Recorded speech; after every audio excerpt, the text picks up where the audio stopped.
Good morning, Sri Lanka. Today's episode is about love, and it's also about English literature. What a combination that goes hand in hand. And today we are very excited to have two very special people in the studio who represent love and who also represent English literature. The Gratian Prize is actually the epitome of English literary achievement in Sri Lanka. And these two wonderful guests that we have today in our studio have achieved in the Gratian Prize. They have also achieved in making a life together. Welcome to GMSL, Vivi Marie and Lal. Thank you so much for being here. It's my privilege and pleasure to have you here. How are you feeling this morning? Good. Okay, refreshed. Right. So how are these days? How is your life basically these days? I think very busy because I'm trying to get a book published. And busy. Just busy. All right. So, ma'am, I know that you have taken time out of your busy schedule to come and, be in this show with us. We are really, really privileged to have you here. The very first serious question that I'm going to ask you to is, sir and ma'am, please tell me that when you write, I heard a little birdie came and told me that stories come to you, stories flow into your writing, and they actually, you're very gifted in that. Tell us, how do ideas come to you when you start writing? Okay, you're asking me first, right? Both. Okay, both. I can start from you, sir. Okay, right. Since you mentioned the stories, I think I jumped at it. Okay. Yeah, I think for me, writing a story is a very intuitive process.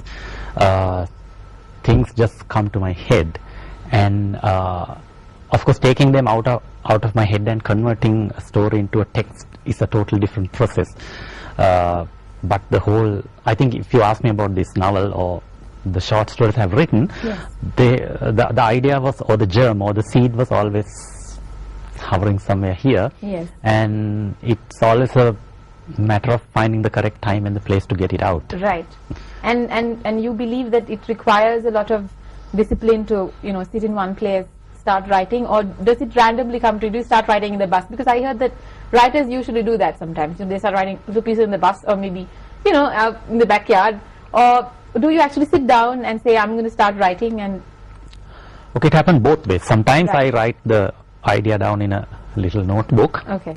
Not the whole, not the final outcome, but that thing of sitting down and in my own space and writing, that is sacred. That has nothing to do with what I write outside. That is where I actually craft the whole story. What is here I try to extract and convert it into this textual space. Yeah. That's a completely different issue. But maybe you should ask Vivi Marie, because she writes poetry. I don't write stories, obviously. Of course. Yeah. I'm not a disciplined writer, I would say. I just jot things down as and when they come to my mind. Mm-hmm. Sometimes I make an effort. If there's an issue that's really bothering me, then I make an effort to write something about it. I can't have, I don't have one kind of role that I just write when I feel inspired to write.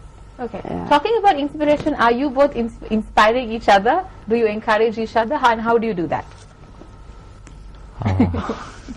Yeah, I think encouragement is there. Both ways, obvious.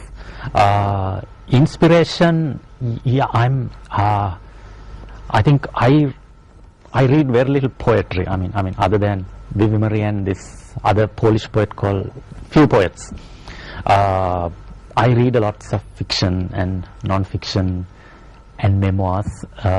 So inspiration perhaps could come from any one of those, the little poetry and the lot of fiction and non-fiction that I read. Yeah. I think. Yeah, inspiration can come from anything. I think if you take a look at what I've written, it's just the most mundane thing can trigger an image which you want to write about. Yeah. Obviously, he's hugely encouraging. We've been friends for so long. Yeah, obviously. So why don't you also tell me that when you start the process of writing, how do you get to the end of it? What does that journey look like to you? Okay. Because to excuse you, just excuse me for a minute, sir. The thing is, once I heard that you once started writing your award-winning book, once the Futa strike began. Okay, And so you actually needed time for that. You needed solid time Right. to start writing. So tell me about that journey that you take. Okay, right. The novel, Yes. the novel that I wrote, it was the entire story, how it should, a rough sketch of the story was in my head for the past 3 years, like it was sort of dying to come out. But due to work and studies and other commitments, I didn't have time to sit down and sort of, focus on it full time. Yes. I also realized that when I work, like if I take a Sunday, sometimes on a Sunday I would write the whole day. I'm very productive because I'm immersed in this whole novel and I'm like playing around, whereas that same freedom was not there when I come home after work and after studies and I start writing for about 2 hours a day. That same okay. freedom was not there. Right. So during the strike I had enough time in my hands Of to course. sit down and sort of work on this Yes. novel fully. That's how, as far as time frame is concerned, that's what has happened. For your earlier question about ending, I think the ending was there, as a rough idea in my head. It just improved as things started coming in. It just improved and got little fine-tuned and Yeah. sharpened as, Of course, as yes. the real thing started happening. Yes. How long was the process of writing Playing Pillow Politics? I think about 1.5 years. 1.5 years. Yeah, but not consistent work. Of course, yeah. Part-time work, Yes. sometimes consistent like that. Okay, yes. Dr. Varden, nothing prepares you. It's just very blunt. I've read it once. I know that you have won the Gratian Prize in 2007 for it, and it's very blunt. Basically, it's raw. It's nothing that. When I read it, what I felt was that it doesn't cover anything up. It's just there. The ideas is just there. Tell us about your process of writing it. How did you collect yourself, find the ideas? How did you find the process of writing that? Actually, it just fits and starts. Okay. So one poem 1 month, another 3 months go, and I write about another 6. And Okay. so there was no consistency about it. Right. And yeah, About the ideas, how do you get? What kind of ideas do you write about usually? a lot of the stuff in Nothing Prepares You, my first book, a lot of it has resonances in my own life. So Okay. it's a lot of it is Yes, indeed. autobiographical. Okay. But the political stuff is very much related to things that happened around me in society. It deals with torture, violence, the war, Yes. dying. Yeah. So, I mean, it's all around us. I mean, I didn't need to go in search of it. It was at my Yeah. doorstep. Of course. Yeah. Are you currently writing anything, Doctor? Yeah, I have a collection of prose and poetry, but I had no idea when I feel like putting it out there. Okay. So we will continue. I have so many more questions to ask both of you. We will continue very shortly after a very, very brief commercial break. Don't go away.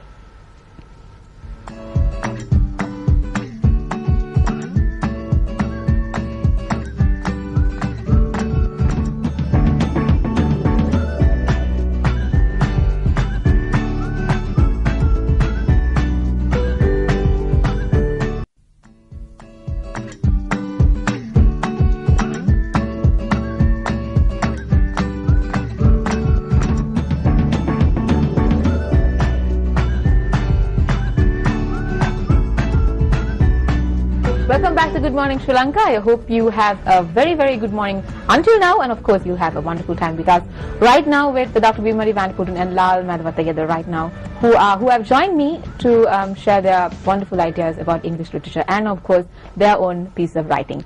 My next question is from Sir, you, Lal.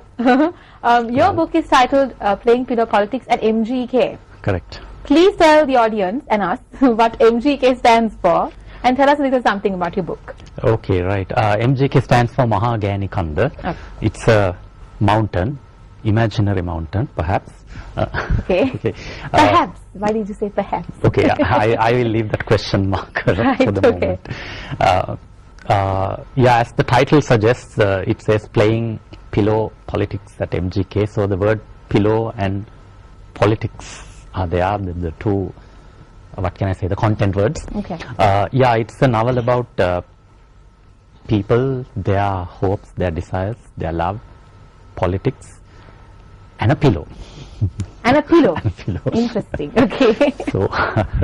You don't want to give any other details? Yeah, it's a story about this mountain, like I said, imaginary perhaps mountain, and it's about the people who lived there and how they were evicted and their lives, what happened there, and how when we enter the novel, we enter at present there's a posh boutique hotel built on the mountain, and then I deconstruct the whole hotel and take you back to what it was before the hotel came. Right. Okay, so that's interesting. Okay, and do you, in your opinion, do you think any kind of audience can actually relate to this book? I mean, okay. I mean, it would be too early for me to say anything, because I think the only people who have read my novel so far is the Grecian, the judges, and of course Baby Marie. Maybe you can ask her. And I mean, let us see. I hope everybody will understand, because it's a very Sri Lankan context, and a very what can I say, proletariat Sri Lankan consciousness that tells the story. So let's hope that everyone understands. When I said everyone, I meant people of different age categories. Ah, right. Okay. Yes. Okay. Yeah, it's more or less an adult novel. Yes. Okay. So hopefully it's. Hopefully it will be recommended for syllabus. Hopefully, something like that. Hopefully. All right. So I have a quote by Mr. Jayanta Dhanapala, chairman of the Grecian panel of judges. He says, "The novel succeeds best at the level of allegory. It's therefore an extended metaphor of our community with all its political, economic and social complexities, treated with supreme irony, witty at times, and at other moments with deep sympathy." Does that describe your book? Yeah, I think personally okay, I'm very subjective in those things, but I think personally, as someone who teaches and studies literature, I think the panel exactly got what went into my head properly in a very in a critical discourse. So I think they got it very right, but I don't think I should elaborate too much on that discourse, but it sounds like me praising my own tail. Yeah, but then okay, so taking a little bit out of what you said, you mentioned that you teach literature in the Open University, and I know it for a fact. So, but I also read that you actually love teaching literature, because teaching has to come. I believe that teaching has to come from within. You know, the love for teaching, you can't really force it on somebody. Right. But also I also read that you would like to be a musician in another life. Tell us why. And tell us, why are you not a musician in this life? Or are you actually trying to pursue that side also? No, I was just you talking were just impulse. I mean, I love music. Right. I love music, particularly. I cultivated a taste for classical music very late in my life. So I mean, if I live another life, I would love to be a composer. That's what I meant. Oh, a composer. Yeah. That's superb. Okay, but you also are a fan of Pink Floyd. Yeah, I love Pink Floyd. I think I love them particularly because of their. They created a genre called psychedelic rock.